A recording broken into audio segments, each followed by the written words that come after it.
الله على إحسانه والشكر له على توفيقه وامتنانه، وصلى الله وسلم على خاتم النبيين وإمام المرسلين سيدنا محمد بن عبد الله الأمين وعلى آله الطيبين وأصحابه الغر الميامين.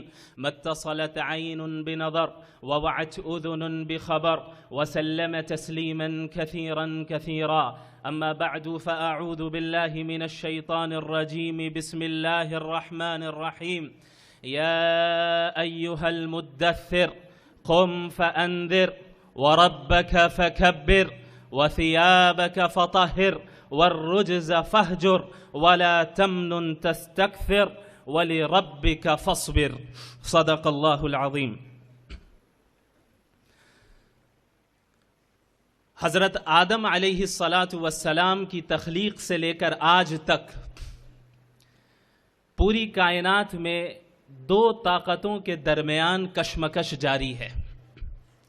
ایک طاقت وہ ابلیسی اور شیطانی طاقت ہے جسے اللہ رب العالمین کے سامنے یہ چیلنج کیا اور یہ اعلان کیا کہ لَأُغْوِيَنَّهُمْ أَجْمَعِينَ، کہ میں ضرور بالضرور آپ کے بندوں کو گمراہ کر کے رہوں گا.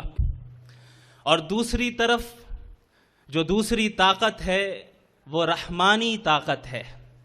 اور یہ دو طاقتیں حضرت آدم علیہ السلام کی تخلیق کے بعد سے آج تک مختلف طرز میں، مختلف طریقوں میں، مختلف شکلوں میں ان دونوں طاقتوں کے درمیان کشمکش جاری رہی.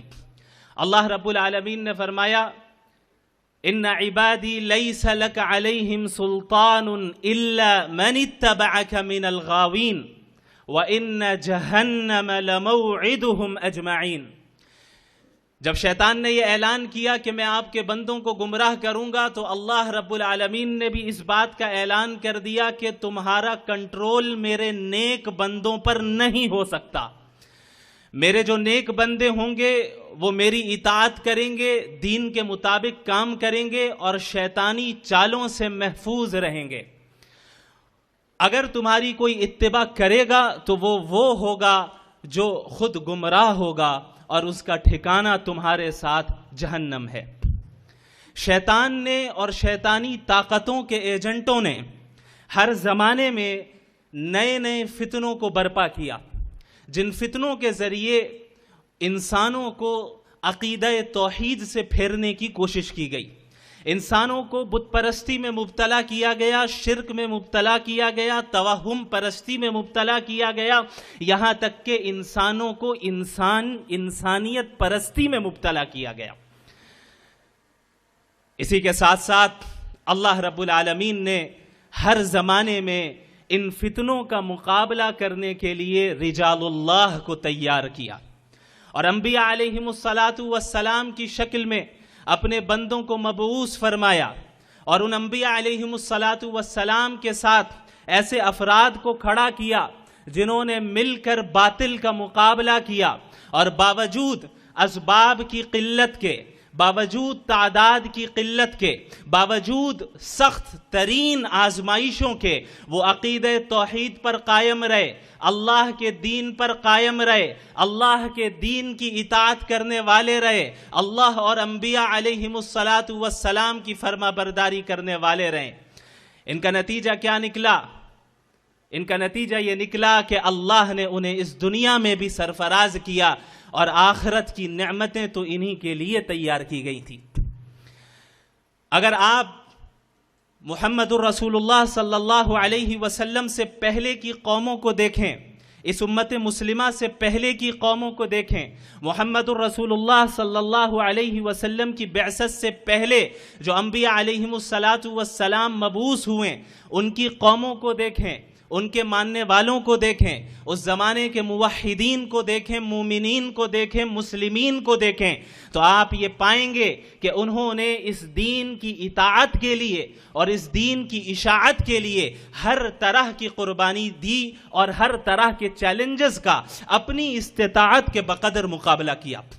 آپ اصحاب کہف کا واقعہ لے لیں، انہم فتیۃ آمنوا بربہم وزدناہم ہدی، وہ چند نوجوان تھے، وہ چند نوجوان تھے، وہ سن رسیدہ افراد نہیں تھے. یہ نہیں کہا گیا انہم شیوخ آمنوا بربہم وزدناہم ہدا. یہ نہیں کہا گیا انہم رجال آمنوا بربہم وزدناہم ہدا. نہیں، بلکہ کہا گیا انہم فتیہ آمنوا بربہم وزدناہم ہدا. وہ چند نوجوان تھے. کیوں؟ کیونکہ عموماً سن رسیدہ افراد جو ہوتے ہیں اپنے تجربات اور مفادات اور معاشرے کی رسم و رواج کی زنجیروں میں جکڑے ہوئے ہوتے ہیں. وہ عموماً انقلابی کام کی طرف آگے بڑھنے میں جھجکتے ہیں، ہچکچاتے ہیں، بہت سے تحفظات ہوتے ہیں. لیکن ان کے مقابلے میں جو نوجوان ہوتے ہیں، وہ افراد جو جوان سال نوخیز ہوتے ہیں، ان افراد کے سامنے ان کے اندر ایک الگ قسم کا جذبہ ہوتا ہے، ایک الگ نوعیت کی کیفیت ہوتی ہے، ایک الگ نوعیت کا جذبہ ہوتا ہے. وہ صالح دعوت کو اور جدید دعوت کو جلدی قبول کرنے کی صلاحیت رکھتے ہیں. یہ وہ افراد ہوتے ہیں جو تاریخ بدلنے کی استطاعت رکھتے ہیں. یہ وہ افراد ہوتے ہیں جو تاریخ رقم کرنے کی استطاعت رکھتے ہیں. اسی لیے اللہ رب العالمین نے ان نوجوانوں کا ذکر کیا،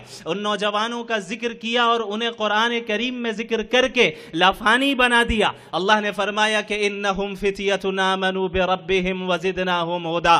یاد کرو رومن امپائر کو، وہ طاقت، وہ امپائر، وہ حکومت، وہ سلطنت جسے خدائی کا دعویٰ تھا، جو یہ سمجھتی تھی کہ ہمارے سامنے کوئی نہیں ٹک سکتا، جو یہ سمجھتی تھی کہ ہم جو چاہیں گے وہ ہوگا اور ہم جو کرنا چاہیں گے وہ کر کے رہیں گے. ہم جو جس عقیدے کی ہم اشاعت کریں گے وہ عقیدہ شائع ہو کر رہے گا. اگر ہمارے عقیدے کے خلاف کوئی عقیدہ اٹھاتا ہے، ہمارے عقیدے کے خلاف ہماری سلطنت میں کوئی اور عقیدے کا ماننے والا ہوتا ہے، ہم اسے ختم کر دیں گے، ہم اسے برباد کر دیں گے، ہم اسے ہلاک کر دیں گے، ہم اسے موت کی سزا دیں گے. ان نوجوانوں کو بلایا گیا، ان کو دربار میں بلایا گیا اور ان سے کہا گیا کہ تم نے حضرت عیسیٰ کی دعوت کو قبول کیا، تم نے عقیدہ توحید کو اختیار کیا، جبکہ تم پر لازم ہے کہ تم ہمارے عقیدے پر قائم رہو. انہوں نے کیا کہا؟ وہ گھبرائے نہیں، وہ حالات کی سنگینی سے گھبرائے نہیں، وہ مصائب اور آزمائش سے خوف زدہ نہیں ہوئے، بلکہ ان کا ایمان اور مضبوط ہوا. اور انہوں نے کہا ربنا رب السماوات والارض لن ندعو من دونه الها لقد قلنا اذا شططا. ہمارا رب وہ رب ہے جو آسمانوں کا بھی رب ہے، جو زمین کا بھی رب ہے، ہم ہرگز اس کے ساتھ کسی کو شریک نہیں ٹھہرائیں گے. یہ کہنا اور سننا بڑا آسان ہے. ذرا آپ امیجن کیجئے، تصور کیجئے کہ وہ رومی سلطنت جہاں پر کوئی عقیدہ توحید اختیار نہیں کر سکتا تھا، وقت کے بادشاہ کے دربار میں ان چند نوجوانوں کو جنہیں انگلیوں میں گنا جا سکتا ہے، انگلیوں پر گنا جا سکتا ہے، ان افراد کو جمع کیا گیا. انہیں معلوم ہے کہ اگر ہم نے ان کے عقیدے کا انکار کیا تو ہمارا انجام کیا ہوگا. لیکن اس کے باوجود یہ ہرگز اللہ کے دین اور عقیدہ توحید سے پیچھے نہیں ہٹے. انہوں نے کھل کر اعلان کیا، اپنے رب کی بڑائی بیان کی کہ ہم اپنے رب کو مانتے ہیں، ایک اللہ کو مانتے ہیں. تمہاری طاقت، تمہاری حکومت، تمہاری سلطنت ہمیں موت کے گھاٹ تو اتار سکتی ہے، لیکن ہمارے دل سے ہمارا ایمان نہیں چھین سکتی، ہمارے دل سے عقیدہ توحید کو نہیں چھین سکتی. ہم دین پر قائم رہیں گے، دنیا کی کوئی طاقت ہمارا کچھ نہیں بگاڑ سکتی، چونکہ ہم نے ایک اللہ کو مانا ہے، ایک رب کو مانا ہے، اور وہ رب ہے. عموماً حکومتوں کو یہ زوم ہوتا ہے کہ رب ہم ہیں. فرعون کو یہ زوم تھا کہ رب ہم ہیں. رومن امپائر کو، پرشین امپائر کو یہ زوم تھا کہ رب ہم ہیں. آج امریکہ اور اسرائیل کو یہ زوم ہے کہ رب ہم ہے. اللہ نے فرما دیا، ان کے زبانوں سے یہ الفاظ کہلوائے گئے، ربنا رب السماوات والارض. ہمارا رب وہ ہے جو آسمانوں کا بھی رب ہے، وہ زمین کا بھی رب ہے. اس کے سامنے کوئی خدا نہیں، اس کے برابر کوئی نہیں، اس سے آگے بڑھنا تو دور کی بات، اس کے برابر بھی کوئی نہیں. وَلَمْ يَكُنْ لَهُ كُفُوًا أَحَدٌ. اسی طرح دیگر انبیاء علیہم السلام کی قوموں نے اشاعت دین کے لیے جد و جہد کی، اشاعت دین کے خاطر ہر طرح کی قربانیاں دی. آپ حضرت نوح علیہ السلام کو لیں، حضرت ابراہیم علیہ السلام کو لیں، پوری زندگی آزمائشوں میں گزری، تب جا کر یہ مقام ملا کہ انی جاعلک للناس اماما، کہ اے ابراہیم ہم تمہیں تمام انسانوں کے لیے امام بناتے ہیں، تم امامت کے منصب پر فائز ہو۔ یہ یوں ہی یہ امامت نہیں مل گئی، یہ منصب یوں ہی نہیں مل گیا، بلکہ یہ منصب ملا قربانیوں کو جھیلنے کے نتیجے میں، یہ منصب ملا استقامت سے دین پر قائم رہنے کے نتیجے میں، یہ منصب ملا اللہ کی اطاعت کرنے کے نتیجے میں، یہ منصب ملا اللہ کے احکامات کو اپنے نفسانی خواہشات پر ترجیح دینے کے نتیجے میں۔ یہ وہ مقام و مرتبہ حضرت ابراہیم کو حاصل ہوا۔ اسی کے ساتھ ساتھ اس کے بعد بھی جو قومیں آئیں، بنی اسرائیل میں وہ افراد جو مومنین تھے، موحدین تھے، حضرت موسیٰ کے ماننے والے تھے، حضرت عیسیٰ کے ماننے والے تھے، اور بنی اسرائیل کے دیگر انبیاء علیہم السلام کے ماننے والے تھے۔ ان کے واقعات بھی محمد الرسول اللہ صلی اللہ علیہ وسلم نے بیان کیے۔ آپ ذرا غور کریں اور موجودہ زمانے اور خصوصاً ہمارے ملک کے حالات کے سے کمپیئر کریں، تقابل کریں، اور آپ دیکھیں کہ ہمارے حالات اتنے سنگین ہو گئے ہیں۔ جن سنگین حالات سے انبیاء گزرے، جن سنگین حالات سے صحابہ کرام گزرے، اللہ کے نبی صلی اللہ علیہ وعلی آلہ وصحبہ وسلم نے فرمایا کہ تم سے پچھلی قوموں کے موحدین اور مومنین کو آرے کے ذریعے ان کے جسم کو چیر دیا جاتا اور کاٹ دیا جاتا، لیکن پھر بھی یہ چیز انہیں توحید کی نعمت سے پیچھے ہٹنے نہیں دیتی، پھر بھی یہ چیز انہیں توحید عقیدہ توحید سے پیچھے نہیں ہٹاتی۔ آپ صلی اللہ علیہ وسلم نے فرمایا کہ لوہے کی کنگھیوں کے ذریعے ان کے گوشت کو نوچا جاتا، یہاں تک کہ ان کے گوشت کو ان کی ہڈیوں سے الگ کر دیا جاتا، پھر بھی وہ توحید پر قائم رہے، پھر بھی وہ دین پر قائم رہے، وہ اس دنیا کی مصیبتوں سے گھبرائے نہیں، اس دنیا کی آزمائشوں سے گھبرائے نہیں، بلکہ استقامت کے ساتھ قائم رہے، یہاں تک کہ خود محمد الرسول اللہ صلی اللہ علیہ وعلی آلہ وصحبہ وسلم کی ذات وہ ذات ہے جنہیں اس دین کے خاطر سب سے زیادہ تکلیف پہنچائی گئی۔ تمام انبیاء علیہم السلام میں اگر سب سے زیادہ تکلیف اس دین کے راستے میں کسی نبی کو پہنچائی گئی تو وہ محمد الرسول اللہ صلی اللہ علیہ وسلم کی ذات ہے۔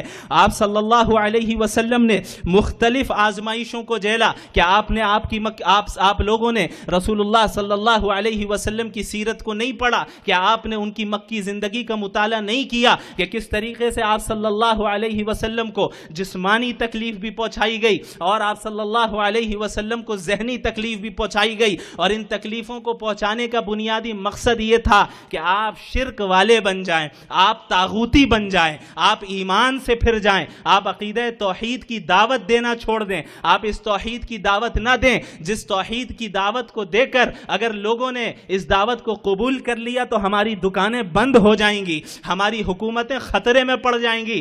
آپ ایسا نہ کریں، اگر آپ ایسا کریں گے تو ہم آپ کو جینے نہیں دیں گے۔ آپ صلی اللہ علیہ وسلم کو طرح طرح کی تکلیفیں پہنچائی گئیں۔ ایک مرتبہ آپ صلی اللہ علیہ وسلم کعبہ کے سامنے نماز ادا کر رہے ہیں کہ بعض بدبخت مشرکین اٹھے اور اونٹ کی اوجھڑی کو لا کر آپ صلی اللہ علیہ وسلم کے اوپر ڈال دیا۔ آپ صلی اللہ علیہ وسلم اس کے بوجھ سے اٹھ نہیں پا رہے تھے۔ ایک مرتبہ آپ صلی اللہ علیہ وسلم حتیم میں نماز ادا کر رہے ہیں، آپ صلی اللہ علیہ وسلم کے گلے میں پھندا ڈالا گیا اور اسے کھینچا گیا، یہاں تک کہ آپ صلی اللہ علیہ وسلم کے گلے پر اس کا نشان پڑ گیا، اور آپ صلی اللہ علیہ وسلم نے اور صحابہ کرام کو اور آپ کے ماننے والوں کو اور آپ کے خاندان والوں کو طرح طرح کی اذیتیں پہنچائی گئی۔ 3 سال تک بائیکاٹ کیا گیا، 3 سال تک مقاطعہ کیا گیا۔ شیب ابی طالب میں صورتحال یہ ہو گئی کہ پتے کھانے پڑ رہے ہیں، صورتحال یہ ہو گئی ہے کہ بچے بلبلا رہے ہیں، رو رہے ہیں، کھانے کے لیے غذا موجود نہیں ہے،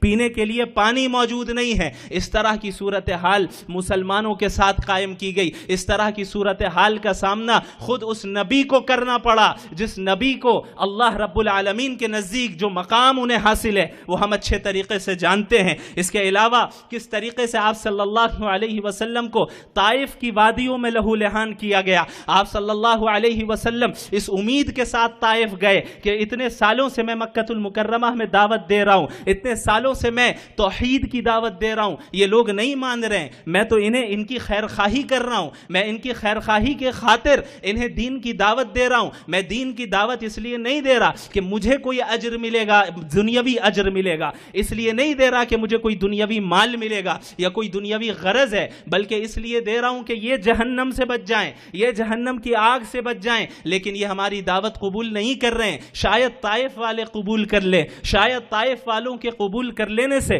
مسلمانوں کو تقویت مل جائے۔ وہ مسلمان جو مظلوم ہیں، جنہیں طرح طرح کی آزمائشوں کا مکہ المکرمہ کی سرزمین میں سامنا کرنا پڑ رہا ہے، شاید انہیں تقویت مل جائے، شاید وہ ظلم و زیادتی اب ختم ہو جائے۔ اس امید کے ساتھ اللہ کے نبی صلی اللہ علیہ وسلم نے طائف کا رخ کیا۔ لیکن طائف میں کیا حال ہوا؟ آپ صلی اللہ علیہ وسلم کو کس طرح لہو لہان کیا گیا، آپ صلی اللہ علیہ وسلم کو کس طرح تکلیف پہنچائی گئی، آپ صلی اللہ علیہ وسلم پر کس طرح پتھراؤ کیا گیا، یہاں تک کہ آپ صلی اللہ علیہ وسلم بار بار کھڑے ہوتے اور پھر گر جاتے، جب چلنے لگتے پیروں پر پتھراؤ کیا جاتا۔ آپ صلی اللہ علیہ وسلم ایک باغ میں پناہ لیتے ہیں، یہاں تک کہ اللہ رب العالمین حضرت جبریل علیہ السلام کو بھیجتا ہے اور کہتا ہے کہ یا رسول اللہ، آپ اگر اجازت دیں، آپ اگر کہیں تو طائف کی بستی کو دونوں پہاڑوں کے درمیان ہم کچل کر رکھ دیں۔ آپ غور کریں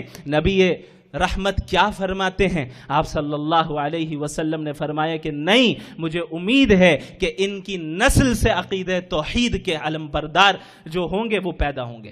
مجھے امید ہے کہ ان کی نسل میں ایسے افراد پیدا ہوں گے جو اس دین کی اطاعت کرنے والے ہوں گے۔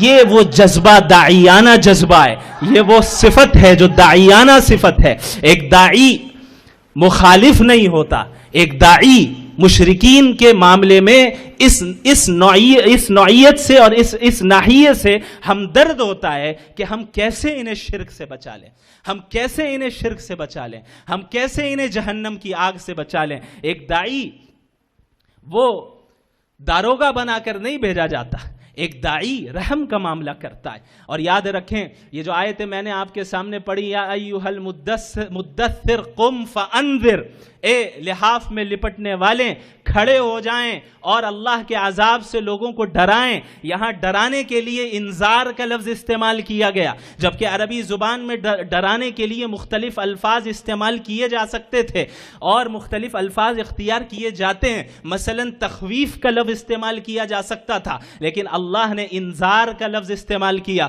مفسرین یہاں پر یہ نقطہ بیان کرتے ہیں، انذار اس ڈرانے کو کہتے ہیں جو محبت اور شفقت پر مبنی ہو۔ انذار اس ڈرانے کو کہتے ہیں جو ہمدردی پر مبنی ہو۔ مثال کے طور پر اگر کوئی بچہ جو نادان بچہ ہے وہ آگ کی طرف لپکتا جا رہا ہے تو اس کے ماں باپ اسے آگ میں جلنے سے ڈراتے ہیں۔ وہ ڈراتے ہیں کہ بھئی اگر تم آگ کے قریب چلے گئے تو جل جاؤ گے، نقصان پہنچے گا۔ تو یہ ڈرانا کس بنیاد پر ہوتا ہے؟ یہ ڈرانا محبت اور شفقت کی بنیاد پر ہوتا ہے۔ یاد رکھیں یہی وہ صفات ہیں جو صحابہ کرام نے اختیار کی، یہ وہ صفات ہیں جن کو اختیار کرنے کی تلقین محمد الرسول اللہ صلی اللہ علیہ وسلم نے کی، اور ان صفات کے حاملین نے عرب و عجم میں ہر جگہ عقیدہ توحید کو عام کیا، اعلاء کلمت اللہ کا کام انجام دیا۔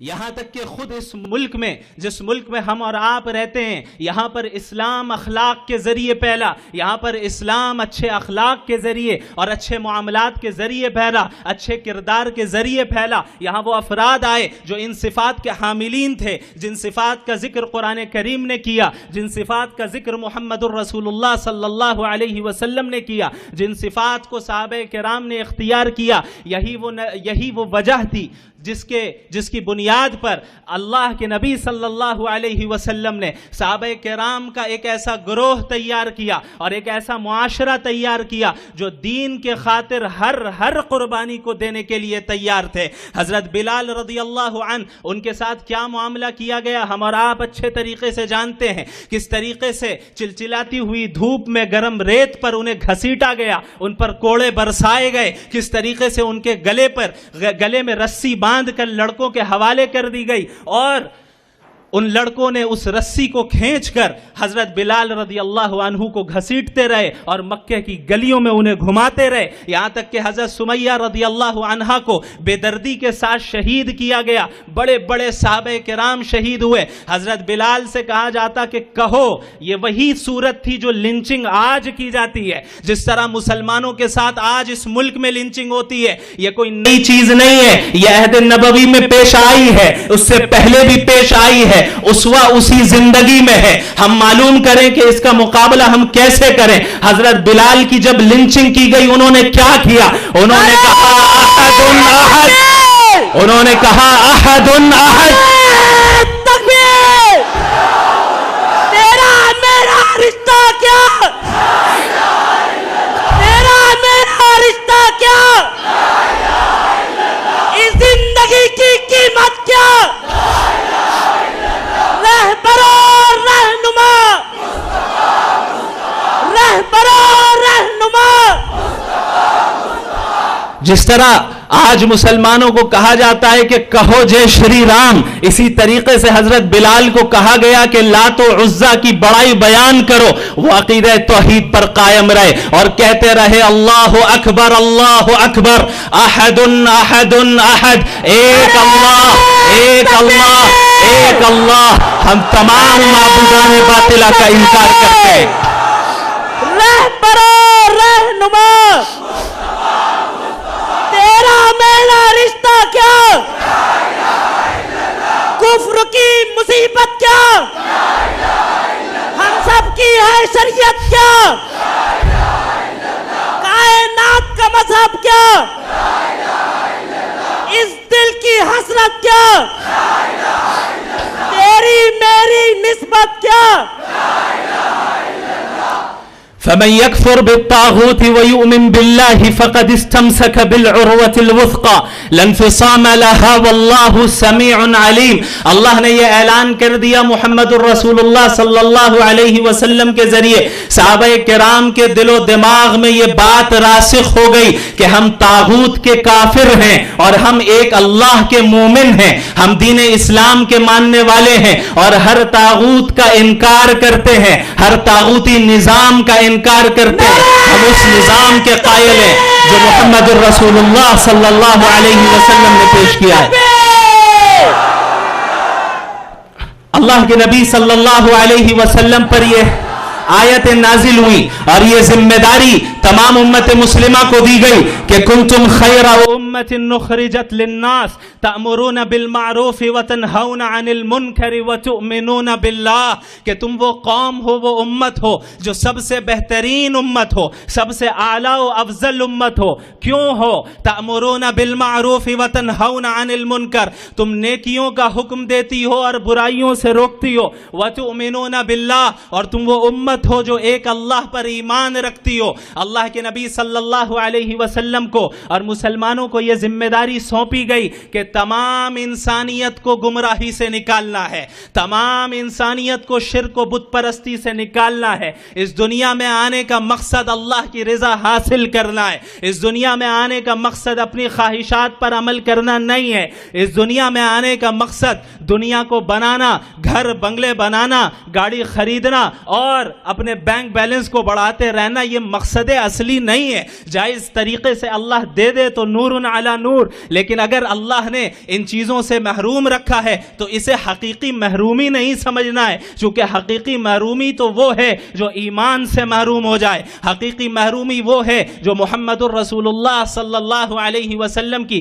تعلیمات پر عمل کرنے سے محروم ہو جائے۔ لہٰذا یہ ذمہ داری اس امت مسلمہ کو سونپی گئی کہ تمام انسانیت تک توحید کا پیغام پہنچاؤ۔ آپ مجھے خود بتائیں کہ مکہ المکرمہ کے حالات زیادہ سنگین تھے یا آج ہندوستان کے حالات زیادہ سنگین ہیں؟ مکہ المکرمہ کے وہ حالات جہاں چھپ چھپ کر دار ارقم میں جانا پڑتا، وہاں جا کر چھپ کر نمازیں پڑھنی پڑتی، وہاں جا کر چھپ کر قرآنی آیتوں کا مذاکرہ کرنا پڑتا، وہ حالات زیادہ سنگین تھے یا یہ حالات زیادہ سنگین ہیں؟ ظاہر سی بات ہے کہ اگر آپ نے سیرت کا بغور مطالعہ کیا ہے تو آپ اس بات کو جانیں گے اور تسلیم کریں گے کہ کہ مکی دور کے حالات موجودہ ہندوستان کے موجودہ حالات سے زیادہ سنگین تھے، شاید اس کا کوئی تقابل ہی نہیں ہے، لیکن اس کے باوجود محمد الرسول اللہ صلی اللہ علیہ وسلم اور صحابہ کرام نے عقیدہ توحید کی اشاعت اور دین کی دعوت و تبلیغ کا کام کبھی نہیں چھوڑا،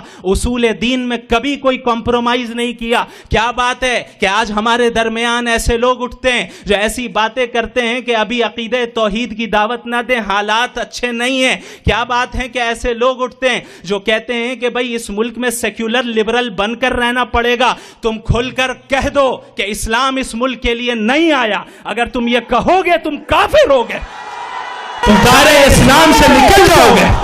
اور اگر تم مانتے ہو کہ یہ دین اسلام ہر زمان و مکان کے لیے، تو کہو کہ اس ملک میں بھی اللہ کا نظام آئے گا۔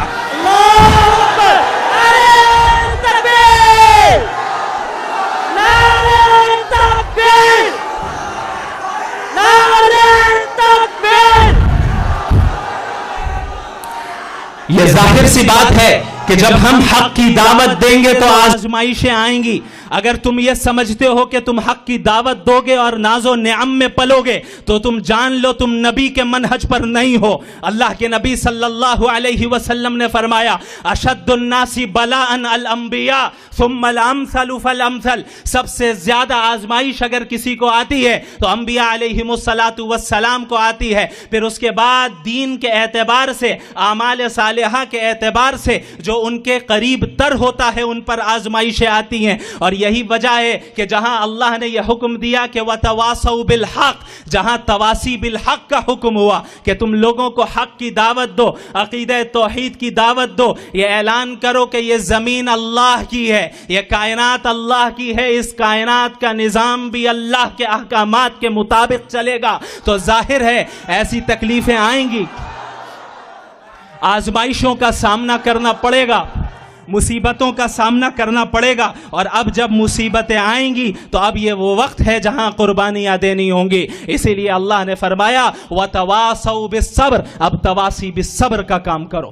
اب لوگوں کو صبر کی تلقین کرو۔ یا ایھا الذین آمنوا اصبروا وصابروا ورابطوا واتقوا اللہ لعلکم تفلحون، اے وہ لوگ جو ایمان لے آئے خود بھی صبر کرو، صبر کی فضا عام کرو اور اپنے حدود پر قائم رہو، اپنے حدود پر محاذ پر ڈٹے رہو تاکہ تم کامیاب ہو سکو۔ مجھے ایسا محسوس ہوتا ہے کہ وہ صدا جو آپ نے احد پہاڑ کے دامن میں جب جبل رمات پر تیر اندازوں کو کھڑا کیا اور جو یہ صدا لگائی اور یہ حکم دیا لا تبرحوا اماکنکم، اپنی جگہوں سے نہ ہلنا، ڈٹے رہنا، خدا کی قسم رسول اللہ کی یہ صدا آج بھی گونجتی ہے، رسول اللہ صلی اللہ علیہ وسلم کی یہ صدا لا تبرحوا اماکنکم، اپنے جگہوں پر قائم رہنا، اپنے محاذ پر ڈٹے رہنا، حالات جتنے سنگین ہو جائیں، حالات جتنے مخالف ہو جائیں، کبھی دین کا کام نہ چھوڑنا یہاں تک کہ موت آ جائے۔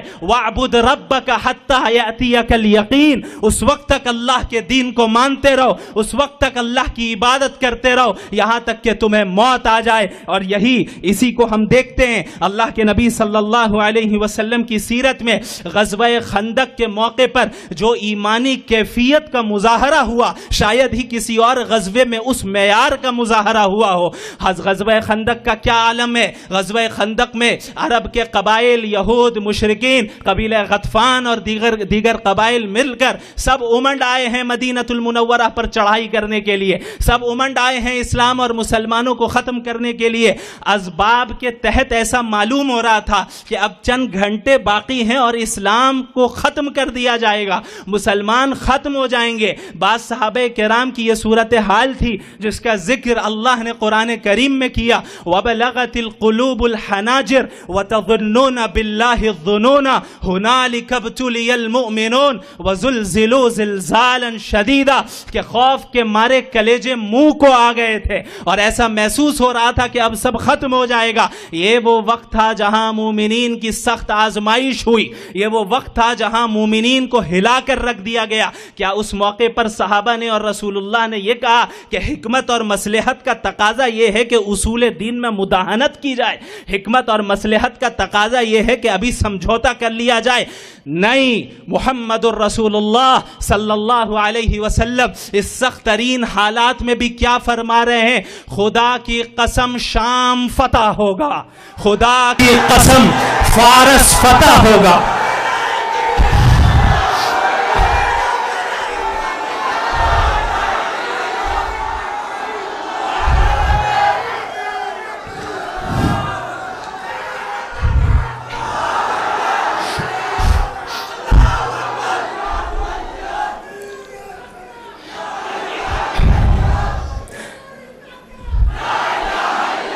یہ وہ ایمانی کیفیت تھی جس کا اظہار رسول اللہ صلی اللہ علیہ وسلم نے کیا، اور رسول اللہ صلی اللہ علیہ وسلم کی صحبت کے نتیجے میں اور اس کی برکت کے نتیجے میں صحابہ کرام کے دلوں میں اس ایمانی کیفیت کو رکھ دیا گیا. اور یہی وہ ایمانی کیفیت ہے جو ہر زمانے میں امت کے مجددین و مصلحین و مجاہدین کے دلوں میں منتقل ہوتی رہی کہ ہر زمانے میں اعلاء کلمت اللہ کے لیے جد و جہد کی گئی، ہر زمانے میں توحید کی دعوت کو عام کیا گیا، چاہے حالات جتنے بھی سنگین کیوں نہ رہے. اللہ کے نبی صلی اللہ علیہ وسلم اور صحابہ کرام نے جب مکہ المکرمہ میں دین کی دعوت دی تو ایسا نہیں ہوا کہ انہیں تکلیفوں کا سامنا نہیں کرنا پڑا، ایسا نہیں ہوا کہ انہیں فطری خوف کا سامنا نہیں کرنا پڑا. قرآن کریم اس فطری خوف کا ذکر کرتا ہے. وَاذْكُرُوا اِذْ أَنْتُمْ قَلِيلٌ مُسْتَضْعَفُونَ فِي الْأَرْضِ تَخَافُونَ أَنْ يَتَخَطَّفَكُمُ النَّاسُ فَآوَاكُمْ وَأَيَّدَكُمْ بِنَصْرِهِ. یاد کرو اس وقت کو کہ جب تم مکہ المکرمہ کی سرزمین میں بہت تھوڑے تھے، تمہاری تعداد بہت کم تھی اور تم ڈرتے تھے کہ تمہیں مشرکین اچک نہ لے جائے، اچھال کر لے نہ جائے، پکڑ کر لے نہ جائے. لیکن اللہ کی نصرت اور اللہ کی تائید تمہارے ساتھ رہی، اللہ کی تائید رہی، جس کا نتیجہ یہ نکلا اللہ نے تمہیں پناہ دی، جس کا نتیجہ یہ نکلا کہ اللہ نے تمہیں فتح اور بلندی اس دنیا میں بھی عطا کی. یاد رکھیں، اگر ہم چاہتے ہیں کہ ہمارے موجودہ حالات صحیح ہو جائیں تو حالات کا حل کسی سیاسی پارٹی کے پاس نہیں ہے. حالات کا حل اطاعت دین میں ہے، حالات کا حل اقامت دین میں ہے، حالات کا حل اتباع سنت نبوی میں ہے. یاد رکھیں، اس ملک میں ہمارا اپروچ غلط رہا، ہم نے غلط اپروچ اختیار کیا. ہم یہ کہتے پھرتے رہے کہ ہمارا وطن ہمارے دین سے زیادہ مقدس ہے. ہم نے یہ اعتراف کیا کہ سیکولر نظام ہمارے نظام سے زیادہ مقدس ہے. ہم کفریہ الفاظ کہتے رہے، ہم ایسے الفاظ اور ایسے جملے اپنی زبان سے نکالتے رہے کہ فلاں دربار سے جو فیصلہ ہو جائے گا ہم خاموشی سے تسلیم کر لیں گے. کیا فلاں دربار اگر شریعت کے خلاف حکم دے کیا تم تسلیم کرو گے؟ کیا تم تسلیم کرو گے؟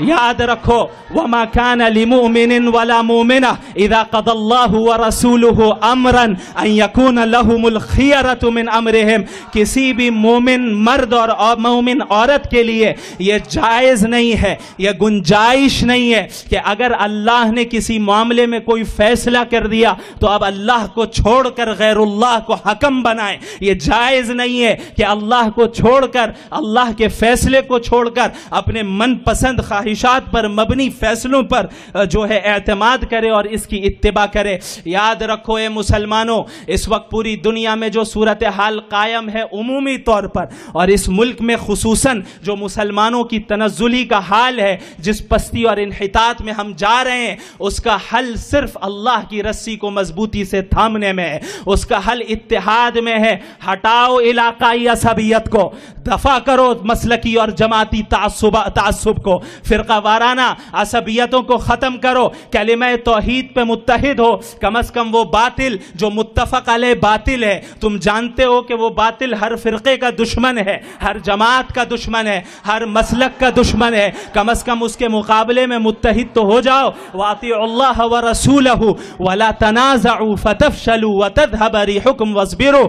اللہ اور اس کے رسول کی اطاعت کرو اور آپس میں تفرقہ نہ ڈالنا، آپس میں لڑائیوں میں اور جھگڑوں میں نہ پڑ جانا، آپس میں فرقوں میں نہ بڑھ جانا، ورنہ ہوگا یہ کہ دشمن کے سامنے تمہاری ہوا اکھڑ جائے گی، تم قائم نہیں رہ پاؤ گے، استقامت کے ساتھ ڈٹ نہیں پاؤ گے، تم مقابلہ نہیں کر پاؤ گے۔ لہٰذا اس بات کو یاد رکھو، ہماری اصل کامیابی اتحاد میں ہے اور اللہ کے دین کی اطاعت میں ہے، چاہے حالات کتنے ہی سنگین کیوں نہ ہو جائے، چاہے حالات کتنے ہی سنگین کیوں نہ ہو جائے۔ جس زمانے میں ہم ہیں، میں یقین کے ساتھ کہہ سکتا ہوں کہ اللہ کے نبی صلی اللہ علیہ وسلم نے اسی زمانے کے متعلق یہ پیشن گوئی فرمائی تھی۔ آپ صلی اللہ علیہ وسلم نے فرمایا کہ ایک زمانہ آئے گا کہ جب امت مسلمہ پر چاروں طرف سے تمام قومیں اس طرح ٹوٹ پڑیں گی جس طرح کھانے کے برتن پر چاروں طرف سے کھانے والے ٹوٹ پڑتے ہیں۔ صحابہ کرام کو تعجب ہوا کہ یا رسول اللہ کیا ہماری تعداد اتنی کم ہوگی؟ آپ ذرا غور کریں صحابی رسول کے سوال پر، یہ بات ان کے تصور میں بھی نہیں تھی کہ دین سے پھرے ہوئے ہوں گے۔ انہوں نے سوچا کہ بھئی دنیا دارالاسباب ہے تو ہو سکتا ہے اسباب کے تحت ہماری تعداد کم ہوگی، اسی لیے اللہ کے نبی صلی اللہ علیہ وسلم سے پوچھا یا رسول اللہ کیا ہماری تعداد اتنی کم ہوگی؟ آپ صلی اللہ علیہ وسلم نے فرمایا کہ نہیں، تمہاری تعداد بہت ہوگی لیکن تم سمندر کے جھاگ کی طرح ہوگے، اس کے مانند ہوگے، اور تمہارے دلوں میں اللہ وہن ڈال دے گا۔ صحابہ کرام نے پوچھا یا رسول اللہ یہ وہن کیا ہے؟ آپ صلی اللہ علیہ وسلم نے فرمایا حب الدنیا وکراہیت الموت، دنیا کی محبت اور موت کا ڈر۔ یہ دو بیماریاں ایسی ہیں جس کی نشاندہی آپ صلی اللہ علیہ وسلم نے خود فرما دی۔ آپ صلی اللہ علیہ وسلم نے صاف صاف بیان کر دیا کہ کن دو بیماریوں کے نتیجے میں امت کا یہ حال ہوگا، اور بیماریوں کی طرف اشارہ کرنے کا مقصد اس کے علاج کو بتانا ہے۔ لہٰذا اگر تمہیں ترقی واپس چاہیے، عروج واپس چاہیے، تمہیں پستی سے بلندی کی طرف واپس جانا ہے تو ان دو بیماریوں کو اپنے دلوں سے نکالو، دنیا کی محبت کو اپنے دل سے نکالو، اور اس کے لیے اس حدیث کو اپنے پیش نظر رکھو۔ آپ صلی اللہ علیہ وسلم نے فرمایا کن فی الدنیا کأنک غریب او عابر سبیل، اس دنیا میں اس طرح زندگی گزارو کہ گویا تم پردیسی ہو یا یہ کہ تم مسافر ہو۔ ایک مسافر جتنی لگژریت سفر کرے اس سے فرق نہیں پڑتا، اس کی نگاہ اپنی منزل کے طرف ہوتی ہے، وہ اپنے سفر میں قناعت کرتا ہے، جو کچھ نعمتیں ملتی ہیں اس پہ صبر کرتا ہے، چونکہ اسے معلوم ہے کہ میری منزل یہ نہیں ہے، میری منزل تو میرا گھر ہے، جہاں مجھے جانا ہے وہاں جا کر زیادہ آرام ملنا ہے، وہاں جا کر اصل آسائش اور آرائش ہمیں ملے گی، وہاں جا کر مجھے نعمتیں ملیں گی۔ تو اسی طرح اس دنیا میں بھی زندگی گزارو کہ اس دنیا میں اللہ نے تمہیں حلال اور جائز طریقے سے جتنا کچھ دے دیا اس پہ قناعت کرو اور اپنی منزل کو پہچانو۔ تمہاری منزل یہ دنیا نہیں ہے، تمہاری منزل جنت ہے، وہ جنت ہے جس کے متعلق اللہ کے نبی صلی اللہ علیہ وسلم نے فرمایا ما لا عین رأت ولا اذن سمعت ولا خطر علی قلب بشر، یہ ایسی جگہ ہے جسے کسی آنکھ نے دیکھا تک نہیں، جسے کسی کان نے سنا تک نہیں، اور کسی انسان کے امیجنیشن میں بھی جنت نہیں آئی۔ یہ آپ کچھ بھی سوچ لیں، جتنی لگژریس لائف کو آپ امیجن کر سکتے ہیں کر لیں، جنت اس سے بھی اعلیٰ ہے۔ انسان کی امیجنیشن اور انسان کی عقل کی جو لمیٹیشن ہے وہ اس کے باہر کی چیز ہے۔ یہ جو قرآن میں الفاظ بیان کیے گئے کہ نہریں ہوں گی اور باغات ہوں گے، دودھ کی نہر، شہد کی نہر، یہ تو وہ الفاظ اختیار کیے گئے تاکہ ہماری عقل سے جنت کے معنی کو قریب تر کیا جا سکے، جس حد تک سمجھ سکتے ہیں سمجھا دیا جا سکے، ورنہ حقیقتاً وہ چیز تو ایسی چیز ہے کہ ایک انسان جب وہ سامنے سے دیکھے گا اور اسے پائے گا تبھی اس کی حقیقت سے وہ صحیح معنی میں واقف ہوگا۔ اور اس لیے اس چیز کو یاد رکھو کہ اس دنیا کی محبت کو اپنے دل میں نہ بسانا۔ آج ہم نے دنیا کی محبت کو اپنے دل میں بسایا ہے، ہم نے اللہ کی محبت پر دنیا کی محبت کو غالب کیا ہے، جس کا نتیجہ لازمی طور پہ وہ دوسری بیماری کا پیدا ہونا ہے جس کا ذکر اللہ کے نبی صلی اللہ علیہ وسلم نے فرمایا کہ کراہیت الموت، موت کا ڈر اپنے دلوں سے نکالنا یہ مسلمانوں کی ذمہ داری ہے۔ یاد رکھو موت و حیات کا مالک اللہ ہے، اللہ جسے چاہے گا موت دے گا، جسے چاہے گا اسے زندہ رکھے گا۔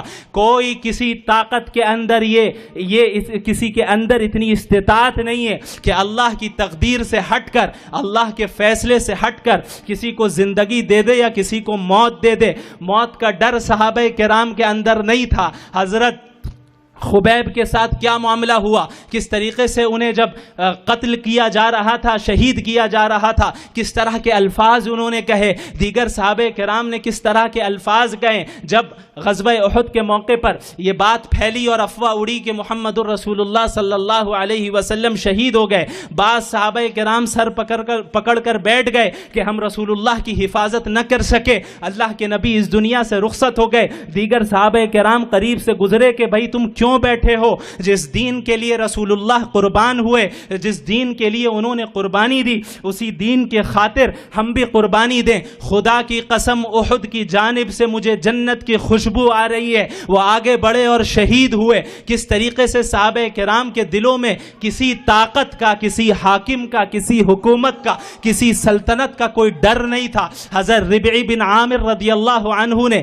کس طرح رستم کے دربار میں دو ٹوک انداز میں یہ کہا کہ ہم وہ قوم ہے جسے اللہ نے بھیجا ہے لنخرج من شاء من عباده من عبادت العباد الى عبادت اللہ وحدہ ومن ضیق الدنیا الى سعتها ومن جور الادیان الى عدل الاسلام، کہ ہم وہ قوم ہے جسے اللہ نے بندوں کو بندوں کی بندگی سے نکال کر ایک اللہ کی بندگی تک لے جانے کے لیے بھیجا ہے، اس دنیا کی تنگی سے نکال کر اس کی وسعت کی طرف لے جانے کے لیے بھیجا ہے، اور تمام ادیان کی ظلم و زیادتی سے نکال کر اسلام کے عدل و انصاف کی طرف لانے کے لیے بھیجا ہے۔ لہٰذا زیادہ لاگ لپیٹ والی باتیں نہ کیا کریں، توحید پر قائم رہے، اور اللہ کے نبی نے جو حکم دیا، اللہ نے جو حکم دیا قولوا قولا سدیدا، دو ٹوک بات کرو، لاگ لپیٹ والی بات نہ کرو۔ جب مسئلہ اصول دین کا آئے گا کوئی کمپرومائز نہیں ہوگا، جب مسئلہ عقیدہ توحید کا آئے گا کوئی کمپرومائز نہیں ہوگا،